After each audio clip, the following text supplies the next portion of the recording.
Esse é o plano perfeito, que pode ser analisado e que faz com que a Bíblia tenha um sentido que ela se manifestou para ter. E nós vamos ao capítulo 17. E no verso 1 do capítulo 17, olha o que nós temos. No capítulo 16, Jesus ele encerra falando sobre o poder do Espírito Santo. E a Bíblia diz que o Espírito Santo, ele ia ter poder de produzir arrependimento em nós.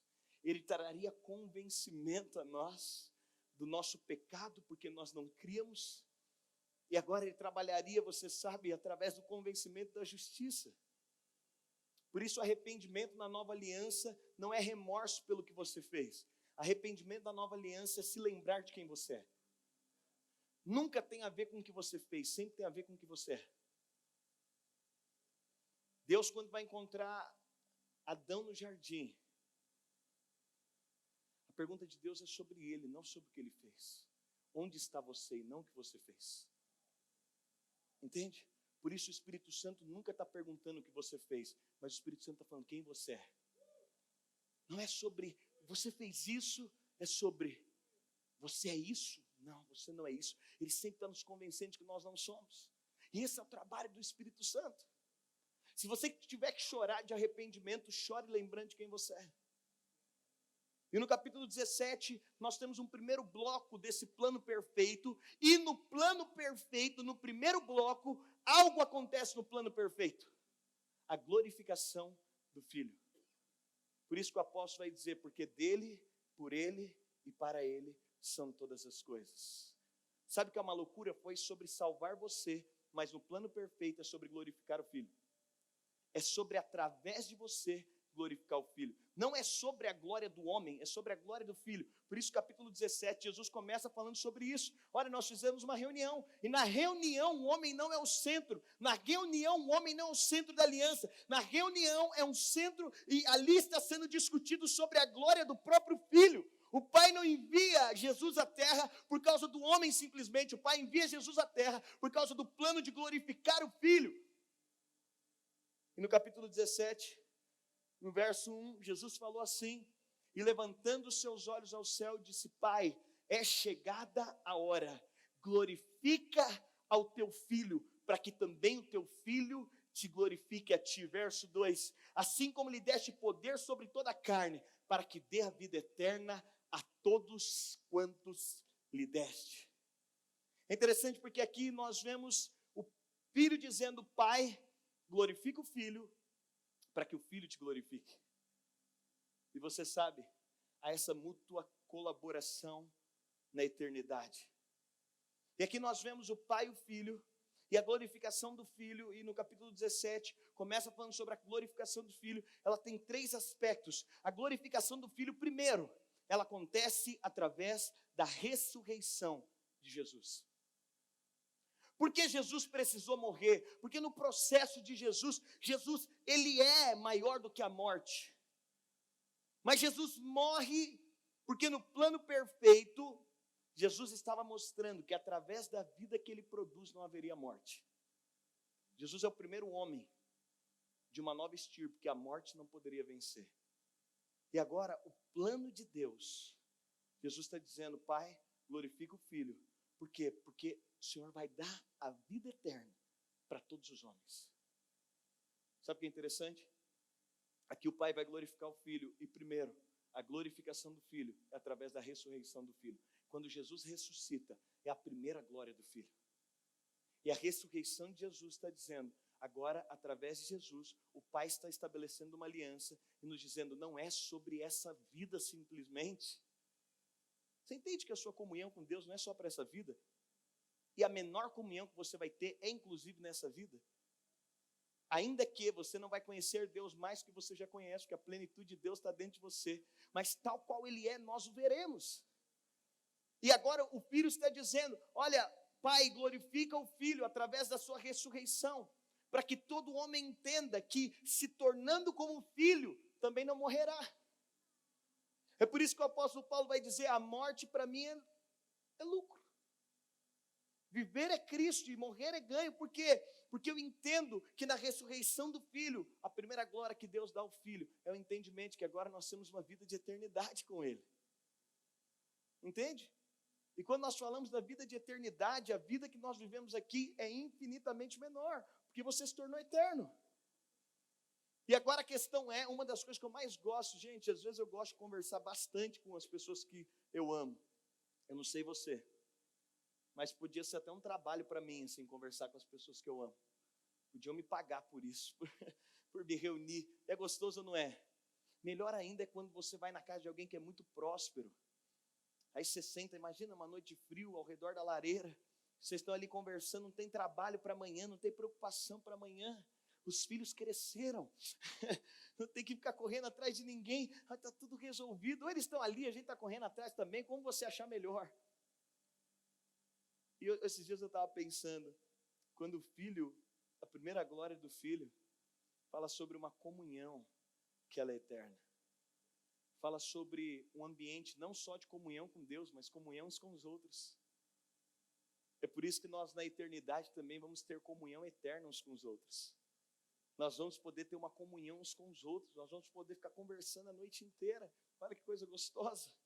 Mas há uma segunda manifestação da glória, quando Jesus ora no capítulo 17, trazendo alusão ao plano perfeito.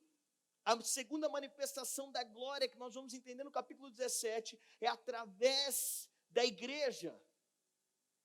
É interessante pensar sobre a glória do Filho revelada na igreja. É interessante pensar sobre a glória de Deus revelada na igreja. Eu estava meditando, depois da queda, a Bíblia diz que, na verdade, Deus olha para Adão e Deus fala: Adão, eu vou fazer algo que complete você.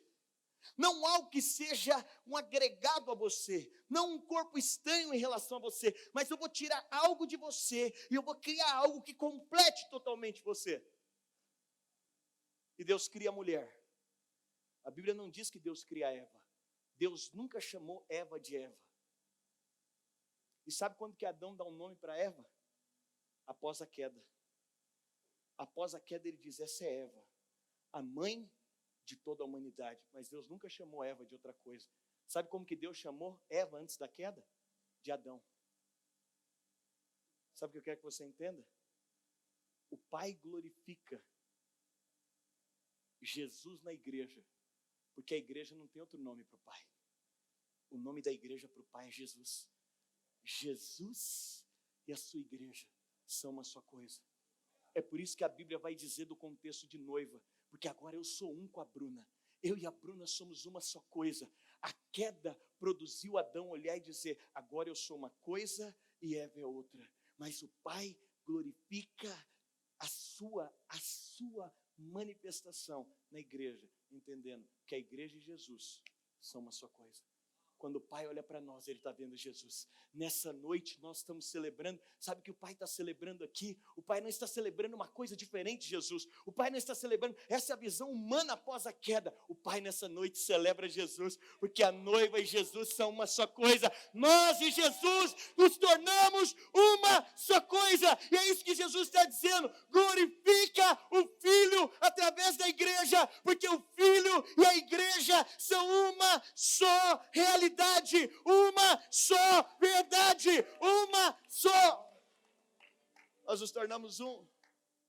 É por isso que ele está dizendo: olha, glorifica, e a glorificação é através da igreja. E você e Cristo diante de Deus é chamado de Cristo. O Dênio e Cristo diante de Deus é chamado de Cristo. É por isso que nós vamos caminhar um pouco mais para frente. Mas é em João que o soldado diz: vamos ver o que esse cara é. Ele traspassa uma lança em Jesus, na costela de Jesus. E de lá sai água e sangue, que aponta para a composição da igreja. Porque da mesma forma que o primeiro Adão, da sua costela, sai a mulher, que é uma só com ele. Do segundo, ou melhor, do último Adão, dele sai. A igreja é criada a partir de Cristo, porque a igreja é uma com Cristo. Mas o capítulo 17 ainda, quando nós falamos sobre a glorificação de Jesus passa por esses 3 estágios. Ele é glorificado através da sua ressurreição. Agora ele está sendo glorificado através da sua igreja. Mas ele finalizará a sua glorificação através da Nova Jerusalém. Vai ser quando todas as nações o verão. Gente, você já pensou que coisa maravilhosa? Um dia o nosso Jesus vai se manifestar com uma beleza que você nunca viu antes, com um poder que você nunca viu antes, com uma autoridade que você nunca viu antes. E a Bíblia diz que ele vai se manifestar, e ele vai estabelecer o seu reino na Nova Jerusalém, e todas as nações precisarão olhar para ele, e todos os povos serão subjugados a ele. Mas o verso 11, no capítulo 17, Jesus vai falar: e eu já não estou mais no mundo, mas eles estão no mundo, e eu vou para ti, Pai Santo, guarda em teu nome aqueles que me deste. Diga assim comigo: Pai Santo, com mais autoridade, você está comigo, diga: Pai Santo, guarda em teu nome aqueles que me deste, para que sejam um, assim como nós. Olha o que a minha versão diz: já não estou no mundo, mas eles continuam no mundo, enquanto eu vou para junto de ti. Pai Santo, guarda-os em teu nome, que me deste, para que eles sejam um, assim como nós somos um. O que Jesus está pedindo? Guarda-os em teu nome, o nome que tu me deste. Qual foi o nome que o Pai deu para Jesus? Qual é o nome que Jesus revela em relação a ele? Pai. E aqui ele está dizendo: olha, tem um lugar de segurança. Ele vai dizer: guarde-os no nome que tu me deste. Sabe o que é interessante? Nós somos guardados no plano perfeito de Deus. Ele nos coloca em lugar de segurança. E qual é esse lugar de segurança? Ele diz: guarde-os no nome que o Senhor me deu. Nós somos guardados pela revelação de que nós temos um Pai. E por que isso nos guarda?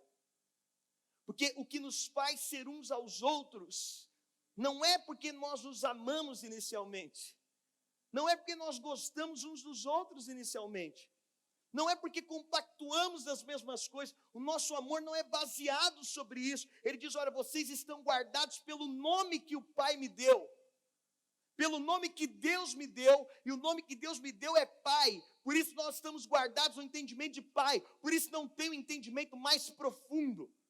Eu ouvi: mas Jesus é o nosso Senhor. É claro que é. Qualquer pessoa que tem um relacionamento coerente com o seu pai entende. Gente, eu respeito meu pai mais do que qualquer outro homem que eu tenha respeito. É meu pai. Mas eu tenho intimidade com meu pai como qualquer outro homem. Hoje eu cheguei na casa do meu pai, minha TV resolveu não funcionar para assistir o jogo.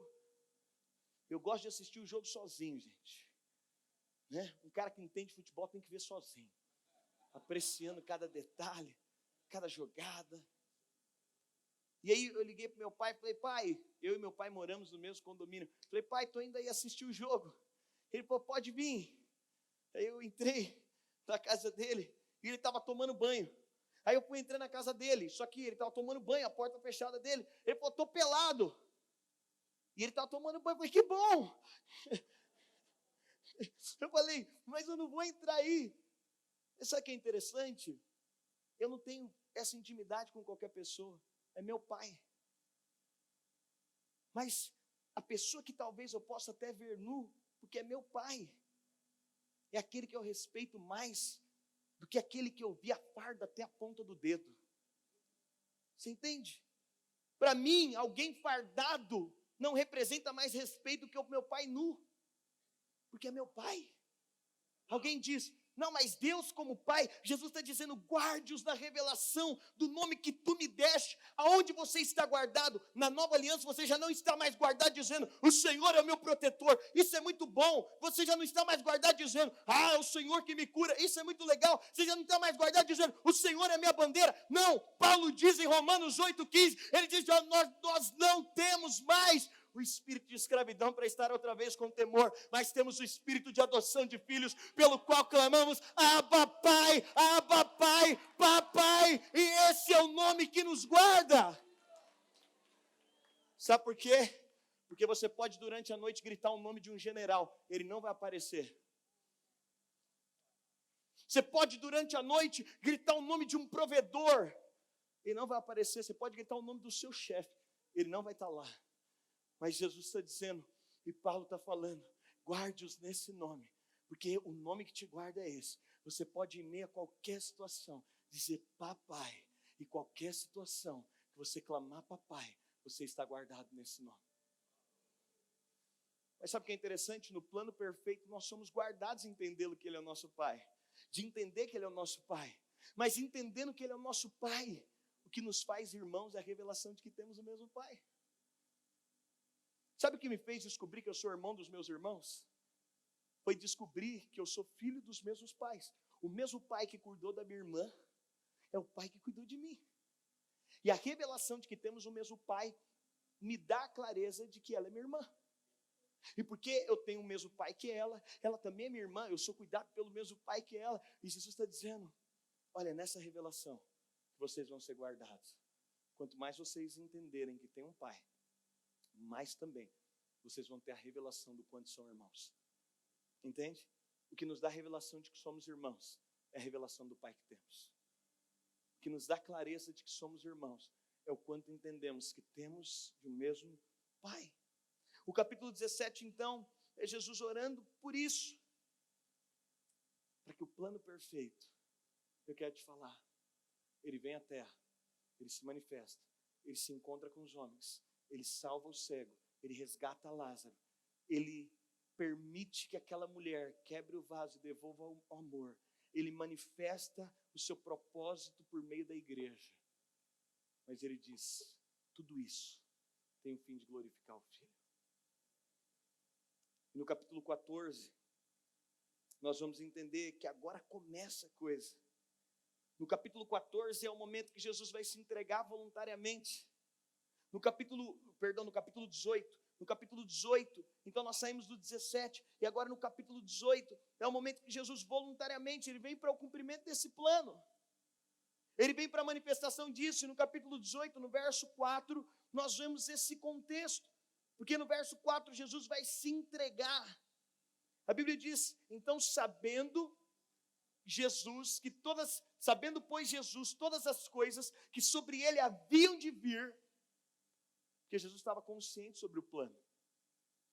Jesus sabia de todas as coisas, adiantou-se e disse-lhe, a quem buscais?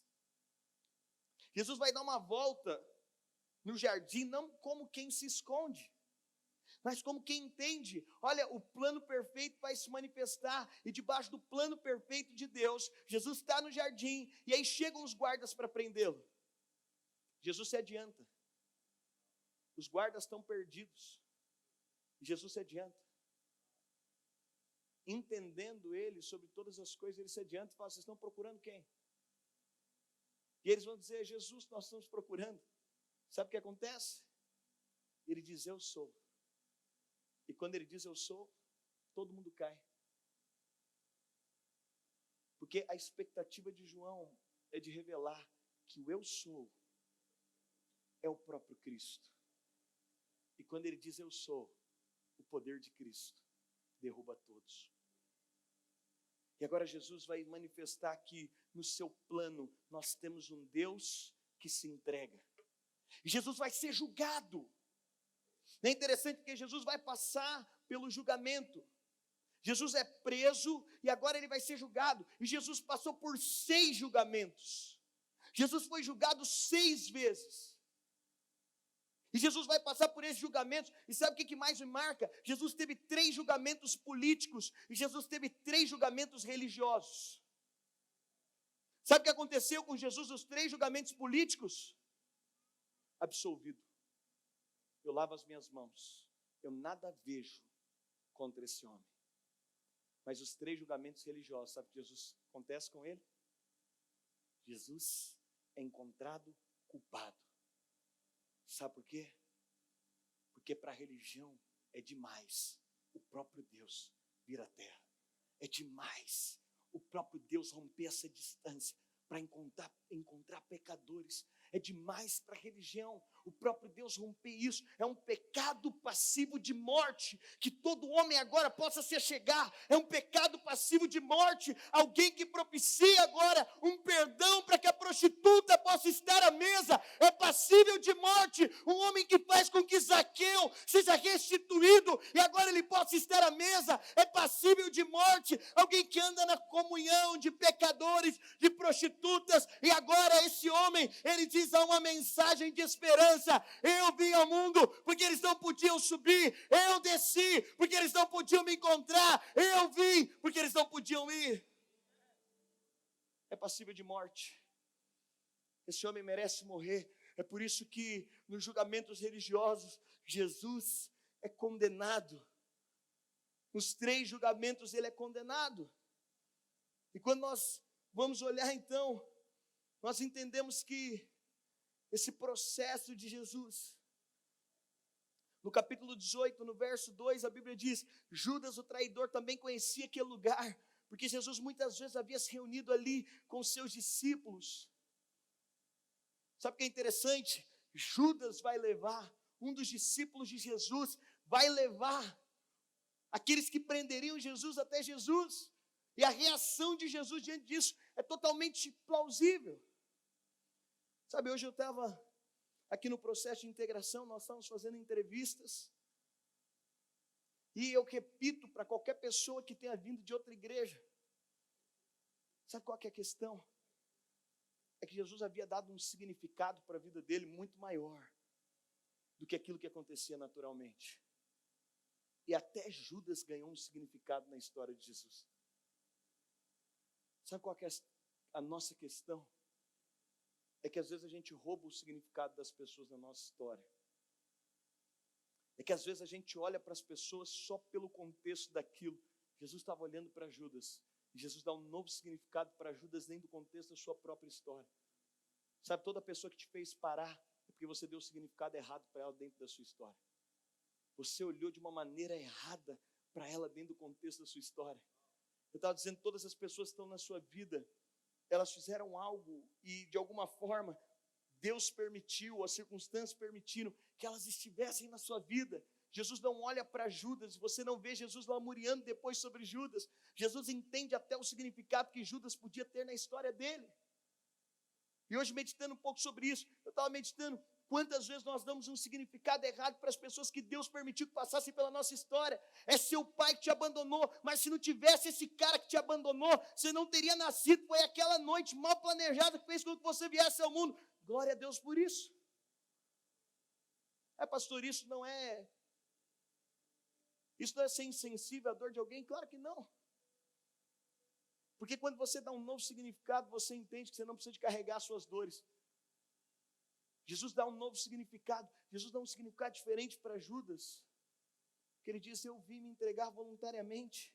E aí nós vamos ver que agora nós entendemos no capítulo 19, Jesus, ele se entrega, e você sabe, agora Jesus, ele é interrogado no capítulo 18, ele é absolvido pelo julgamento político, ele é condenado pelo julgamento religioso. Isso me leva a crer que a gente deve estar muito preocupado com os religiosos que nos condenam.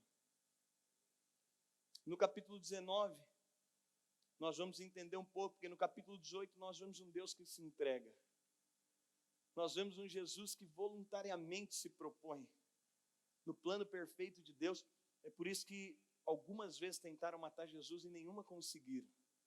Porque não era sobre o tempo dos homens, era sobre o tempo dele mesmo propor a voluntariamente se entregar.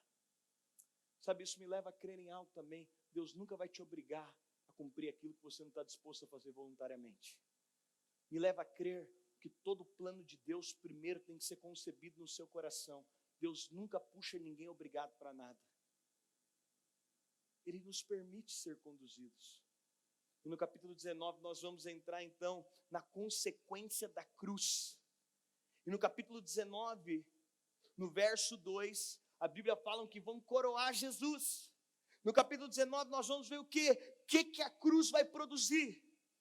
O que a cruz vai gerar? E no capítulo 19, verso 2, a Bíblia diz: e os soldados, tecendo uma coroa de espinho, lhe a puseram sobre a cabeça e lhe vestiram roupa de púrpura. Você sabe, os espinhos foram colocados na cabeça de Jesus, eram espinhos da Palestina. Alguns dizem que eles poderiam ter mais de 15, poderiam chegar a mais de 15 centímetros. E você sabe, a coroa que fizeram para Jesus não era uma coroa que só fazia circunferência da sua cabeça, era um capacete que colocaram em Jesus. E eles colocam um capacete de espinhos em Jesus, e eles começam a bater com um capacete de espinhos. Você sabe, esses espinhos, eles possuíam um poder de inflamação. E Jesus agora está com essa coroa, que eu imagino que ela começa a comprimir, à medida que a cabeça de Jesus começa a inchar. E eles começam a gritar: Rei dos Judeus, e bater na cabeça de Jesus. Mas é interessante, porque o capítulo 19 vai nos falar das consequências da cruz. E a primeira consequência é: Jesus vem à terra como Filho de Deus para tomar o governo da terra. A Bíblia diz que quando o homem peca, a terra começa a produzir espinhos e abrolhos. Na cultura dos reis, todo rei vencido tinha que fazer algo. Eu tenho meu reino, o Douglas tem o reino dele, o Douglas ganhou a guerra, eu tenho a minha coroa. O que eu faço no momento que eu perco a guerra para o Douglas? Eu tiro a minha coroa e coloco a minha coroa sobre o Douglas, dizendo: você tem poder sobre o meu reino. A terra é exemplificada pelos espinhos. O diabo tinha o poder da terra, mas agora uma coroa de espinhos, a coroa do próprio diabo, é colocada sobre Jesus, dizendo: agora todo poder da terra, toda a autoridade do mundo, todo o poder agora está sobre esse homem, Jesus. O próprio Deus é detentor de toda a autoridade do mundo. O que a cruz fez? Devolveu o domínio da terra. Agora o domínio da terra está sobre ele, e o principado está sobre os seus pés, e agora ele tem autoridade. Por quê? Porque ele só pode nos traduzir uma autoridade que já é dele. Por isso ele diz: a coroa foi colocada sobre a minha cabeça, para dizer que agora eu tenho poder e autoridade sobre o mundo, porque o reino de Deus é chegado. Por que Jesus pode dizer: o reino de Deus é chegado? Porque ele diz: olha, eu vim, agora o reino é estabelecido.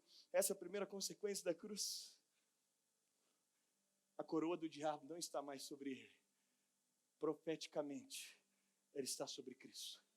É por isso que você tem que largar a mão. Gente, tem algumas coisas que nós temos que erradicar aqui na igreja. Eu vou à igreja, não fala isso em nome de Jesus. Você não, estou indo para a igreja. Não, você não está indo para a igreja, você está indo para o pré da igreja.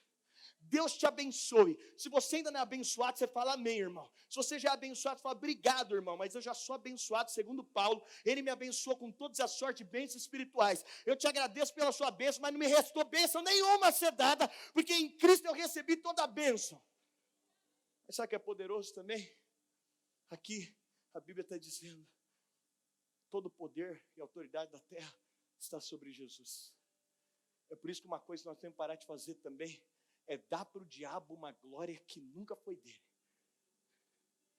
Uma vez que nós nascemos em Cristo, toda a glória do mundo está sobre Cristo. Essa é a primeira consequência. Então não aceite isso. Pastor, é o diabo que está fazendo na minha vida. Não pode. Pastor, o diabo está... Não, ele não pode. Qual que é uma segunda consequência? A Bíblia vai falar então sobre Jesus, que agora ele, vendo que todas as coisas estavam prontas, a Bíblia vai dizer, no verso 29, no verso 28, depois vendo Jesus, que tudo já estava consumado, para que se cumprisse a Escritura, diz: tenho sede. Eu também tenho sede, Evandro. Estava ali um vaso cheio de vinagre. Embeberam de vinagre uma esponja e, fixando num caniço de sope, aproximaram a esponja da boca de Jesus. Quando Jesus tomou o vinagre, disse: está consumado. e inclinando a cabeça, entregou o espírito. Qual a primeira consequência da cruz? É que o reino de Deus agora está na terra, é que o reino de Deus foi estabelecido agora na terra, mas há uma segunda consequência da cruz. Qual que é a segunda consequência da cruz? É que ele levou sobre ele todos os nossos pecados e maldições. Pastor, isso aqui minha mãe fez, problema da sua mãe, você está em Cristo, você quer saber do que Cristo fez. Pastor, eu carrego isso aqui, até o médico diz para você sobre genética, você fala, tá bem, eu aceito o que você está falando, mas eu tenho uma genética que agora é do céu, o meu gene, não, esse gene é igual da sua mãe, olha, seu problema de cabeça, nós estamos na era da doença emocional, olha, sua mãe, quando você chega no psiquiatra, a primeira pergunta dele, alguém tem problema de depressão na sua família? Alguém teve esse problema? Não interessa quem teve, a cruz veio à terra para dizer, agora toda maldição está sobre ele, me resta tão somente a vida. Se você não aceitar isso, você está menosprezando o que a obra da cruz fez por você. Olha o que Jeremias diz. Assim naquela época, Jeremias 31, 29. Assim naquela época não mais se dirá: os pais comeram uvas verdes e os dentes dos filhos se embotaram. Existia um dito no meio dos judeus. Quando eles viam alguém passando problema, sabe o que eles diziam? É que os pais dele pecou e o dente dele está embotado. Mas Jeremias, vendo o sacrifício da cruz, disse, nunca mais dirão. Gente, ninguém pode olhar para você e falar, é porque o pai era derrotado, ele é derrotado. Ele está dizendo, nunca mais dirão. É porque o pai não deu certo, ele não deu certo. É porque a família era falida, ele é falida. Nunca mais dirão. Os filhos comeram, os pais comeram uvas verdes, os dentes dos filhos se embotaram. Ele está dizendo, de uma vez por todas, ele toma do vinagre para dizer, não existe mais nada geracional, eu sou seu pai, não tem mais nada que te acompanha, maldição nenhuma, problema nenhum, crise nenhuma, porque ele está dizendo, a partir daqui, eu sou a sua genética, a partir daqui, eu sou a sua origem, a partir daqui, eu sou a sua família, a partir daqui, sabe o que ele está dizendo? É por isso que ele diz, vinde a mim, todos vós estáis cansados e oprimidos, e eu vos aliviarei. Você só fica com a maldição que você quer. Você ouviu isso? Você só fica com a maldição que você quer. Porque um dos últimos convites de Jesus é, vinde a mim, todos vós que estáis cansados e oprimidos, e eu vos aliviarei. Porque o meu jugo é suave e o meu fardo é leve. Jesus bebe, depois de ver que tudo estava pronto, ele bebe vinagre para dizer isso. Ele bebe vinagre para dizer, o dente de todo mundo vai ficar bonzinho, porque o meu vai embotar por todo mundo. Sabe o que eu quero dizer? Na cruz toda maldição. Gente, é uma loucura, até do pecado que você vai cometer, a maldição já está sobre a cruz. Terceiro aspecto, a obra foi completa, porque no verso 30 a Bíblia diz, Jesus tomou vinagre e disse, está consumado. Meu amigo Reinhard diz que essa é a frase mais importante de toda a Bíblia. Se você entendesse isso, você podia estar resolvido. Está consumado o quê? Eu só desfruto que ele já fez tudo. Não tem como fazer mais do que ele fez. Ao menos você queira tentar morrer, mas você não é o próprio Deus. Pastor, eu preciso de prosperar, está consumado. Pastor, eu preciso de, está consumado. Mas o verso 34, mas um dos soldados lhe abriu o lado com uma lança. A cruz então, traz o reino à terra, leva sobre ele os nossos pecados e maldições, mostra que a obra foi completa. Mas em quarto ponto, a cruz inaugura de uma vez por todas o que no capítulo 13 ele dizia sobre a igreja, nasce aqui. Mas um dos soldados lhe abriu o lado com uma lança e logo saiu sangue e água. Aqui nasce a igreja. É através da cruz que nós temos a inauguração da igreja. No capítulo 20, Jesus mostra as suas mãos e o lado. E o capítulo 21, eu já falei tanto sobre o capítulo 21 com você, de João. Capítulo 21 é o capítulo mais lindo de restauração de Pedro. Mas eu termino com o capítulo 20. Jesus vai aparecer aos seus discípulos. E ele mostra as mãos e o lado. Sabe o que isso quer dizer? A prova e tudo que nós precisamos de Deus. Jesus não diz, eu sou Cristo, olha ali, abra ali o tanto de carro que tem. Eu sou Cristo, abra ali, olha o quanto de dinheiro que tem. Não, ele diz, eu sou Cristo, veja as minhas mãos e o meu lado traspassado. Veja os meus pés, veja os meus furos. Sabe o que ele está dizendo? É que a revelação de Jesus como Cristo não pode ser maior do que aquele que entregou a vida por você. Esse é o plano perfeito de Deus. Esse é o plano infalível de Deus. Esse é o plano que não tem erro, porque tem um homem perfeito sobre ele. Eu queria que você fechasse seus olhos. Olha aqui para mim antes de fechar os seus olhos.